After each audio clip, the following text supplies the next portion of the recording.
Dengan pemeriksaan Verdi Sambo hari ini, Barada Eliezer juga mendapatkan pengacara baru setelah pengacara terdahulunya mengundurkan diri. Dan jurnalis Kompas TV Triksi Valencia sudah bersama pengacara Barada Eliezer, Deolipa Yumara yang saat ini berada di Bareskrim Mabes Polri. Untuk mengetahui langkah Barada Eliezer pasca ditetapkan sebagai tersangka. Triksi, silahkan laporan Anda. Ya betul sekali Sisko. Jadi pagi ini memang mendapatkan kabar dari kuasa hukum terbaru yakni Pak Deolipa Yunara dan juga Muhammad Burhanuddin.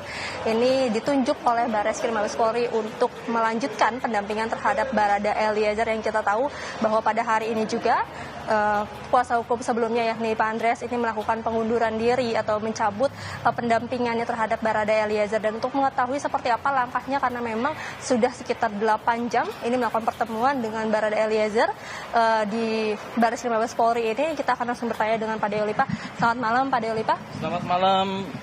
Pak, ini terkait penunjukan sebagai kuasa hukum baru ini, apakah diminta oleh keluarga atau memang ditunjuk dari Bareskrim Mabes Polri langsung, dan seperti apa Pak tadi perbincangan selama kurang lebih 8 jam di sini Pak? Ya, jadi to the point saja, saya Deolipa Yumara dan Pak Burhanuddin, kami ditunjuk oleh Bareskrim dalam hal ini Bareskrim Mabes Polri untuk menjadi kuasa hukum baru dari saudara Richard Eliezer Pudihang Lumiu. Jadi Baradae yang bersangkutan selaku tersangka dalam kasus yang kita sudah sama-sama tahu, pasalnya jeratannya adalah pasal 338 KUHP Jo, pasal 56 KUHP sesuai dengan laporan polisi dari Bapak pelapor Kamarudin Simanjuntak Sarjana Hukum. Penunjukan ini tentunya dalam kaitan karena pengacara terdahulu telah mengundurkan diri. Tentunya dalam konteks penyidikan, setiap tersangka kasus-kasus pembunuhan tentunya harus ada pengacara yang mendampingi. Oleh karena waktu dan untuk kepentingan pro justisia, maka kami ditunjuk untuk mendampingi secara langsung tersangka yang kita sebut dengan Baradae ini sebagai kuasa hukum yang bersangkutan. Dan sekaligus pertanyaan kedua adalah sudah berapa lama kami ada di sini? Kami ada di sini sejak jam 1 atau jam 2 siang. Kami sudah di sini dan kami langsung bertemu dengan Baradae. Kita berbicara banyak, kemudian banyak cerita-cerita yang dibuka yang dia alami, yang secara faktual bagi kami ini adalah merupakan kunci dari persoalan di mana dia akan kami anggap sebagai saksi kunci. Mengingat dia adalah saksi kunci, tentunya kita juga harus menjaga saksi ini, melindungi saksi ini. Bagaimana caranya? Tentunya ada lembaga yang namanya Lembaga Perlindungan Saksi dan Korban. Tentunya kami akan segera as soon as possible setelah ini clear, kami akan mencoba mengajak Baradae atau kami mengajukan permohonan melalui formulir kepada LPSK supaya yang bersangkutan dilindungi karena beliau adalah kita anggap dia adalah saksi kunci dalam perkara ini. Berarti terkait akan pengajuan terhadap LPSK ini dari Barada Eliezer sendiri memang sudah memutuskan ingin menjadi justice kolaborator atau seperti apa? Tentunya kita tadi berdiskusi ya, kita bertiga dengan yang bersangkutan, ya sudah. Kalau memang saya adalah saksi kunci, saya juga minta perlindungan supaya saya nggak kenapa kan. Kami juga begitu. Sudah kalau gitu kita jaga beliau. Tapi kami berdua nggak bisa menjaga karena kan ya kami kan kadang di luar, kadang di dalam kan begitu dalam bekerja kan.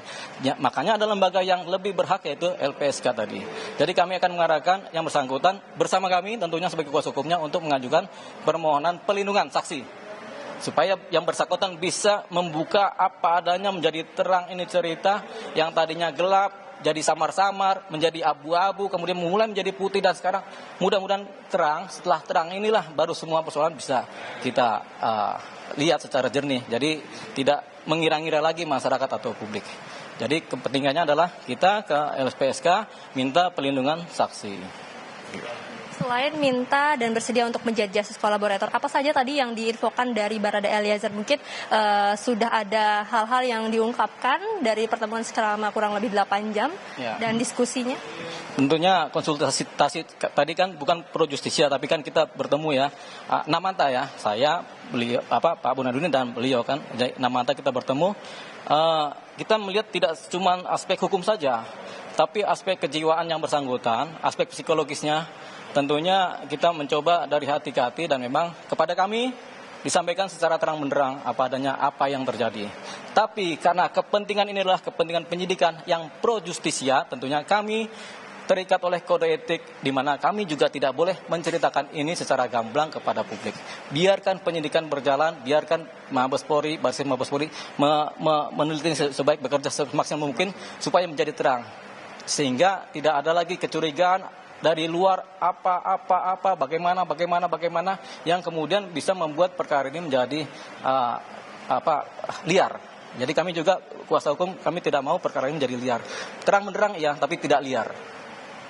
Lalu apakah ada informasi penting yang disampaikan oleh dari Barada Eliezer terkait dapat mempercepat pengungkapan kasus ini? Karena kita lihat memang cukup lama ini bergulir. Mungkin ada yang disampaikan dari Barada Eliezer terkait informasi penting yang bisa mempercepat pengungkapannya, Pak? Ada informasi penting, tapi kami simpan dalam kepala kami. Karena kepentingannya pro justisia. Ada informasi penting. Okay. Apakah itu berkaitan dengan pasal-pasal dan kemudian yang disangkakan? Apakah ini sesuai menurut Barada Eliezer dan terkait peristiwa-peristiwa yang disampaikan keterangannya? Tentunya sementara pasalnya sesuai, tapi kan karena ada jungtonya ya, jungto di mana turut serta melaksanakan.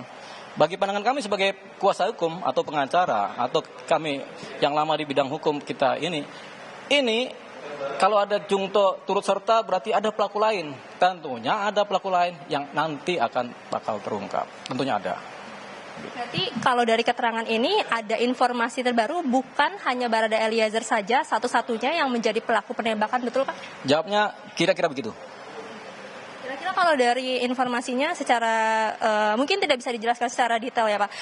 Seperti apa Pak? Maksudnya gambaran besar. Apakah memang ada orang-orang penting yang selama ini belum terungkap atau sudah terungkap tapi memang belum diputuskan, seperti apa? Jadi pertanyaannya Mbak adalah jawabannya di situ juga. Ya. Ikuti prosesnya. Ya, kita ikuti prosesnya. Apa yang ditanyakan di situlah ada jawabannya. Yang Mbak sampaikan itu jawabannya. Kira-kira begitu. Ya. Terima kasih Mbak. Ya, Sisko, tadi berikut adalah pernyataan dari kuasa hukum baru atau kuasa hukum baru dari Barada Eliezer, yakni Dua Lipa Yuniara yang menyebutkan bahwa akan melanjutkan proses hukum, akan membantu mendampingi Barada Eliezer dalam proses penyidikan dan juga proses pemeriksaan yang masih sampai saat ini berlangsung. Tadi kalau kami kutip memang dikatakan ada informasi penting, tapi karena memang ini masih dalam proses penyidikan dan tidak dapat diungkapkan, tapi yang bisa digarisbawahi adalah Barada Eliezer bukan satu-satunya pelaku dalam kasus baku tembak yang terjadi pada awal Juli kemarin.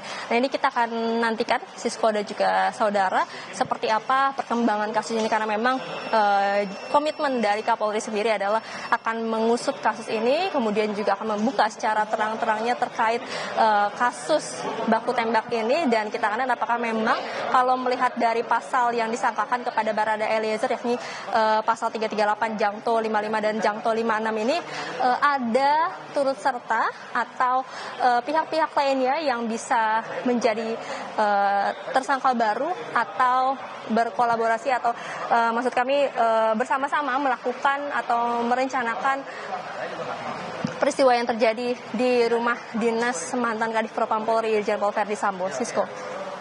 Baik, Valencia Triksi, kita mengetahui bahwa tadi sebelumnya pada pukul 2 siang mantan kuasa hukum dari Barada Eliezer sempat datang dan berbicara bahwa dirinya dan bersama tim ini mengundurkan diri. Apakah Anda mengetahui alasan yang disampaikan mengapa dilakukan pengunduran diri kuasa hukum sebelumnya dari Barada Eliezer, Triksi? Pada malam hari ini saya Dua Lipa Yuniara.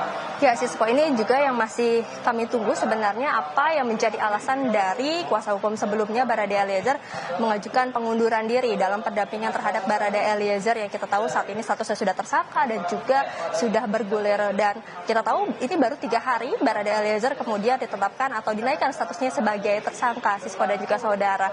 Nah, disebutkan tadi kalau dari keterangan disampaikan oleh kuasa hukum sebelumnya, yakni Andreas Naut Silitonga, bahwa alasan pastinya ini sudah ada dalam surat yang disampaikan kepada Kabareskrim, tapi memang belum atau mereka tidak ingin menyampaikan kepada publik apa yang menjadi alasan dari pengunduran diri yang disampaikan kepada Kabareskrim pada hari ini. Sisko. Baik, terima kasih Triksi Valencia atas laporan Anda di Barreskrim Mabes Polri. Selamat bertugas kembali dan kami akan jeda breaking news Kompas TV terkait pemeriksaan Irjen Verdi Sambo oleh Inspektorat Khusus Polri. Selengkapnya usai jeda.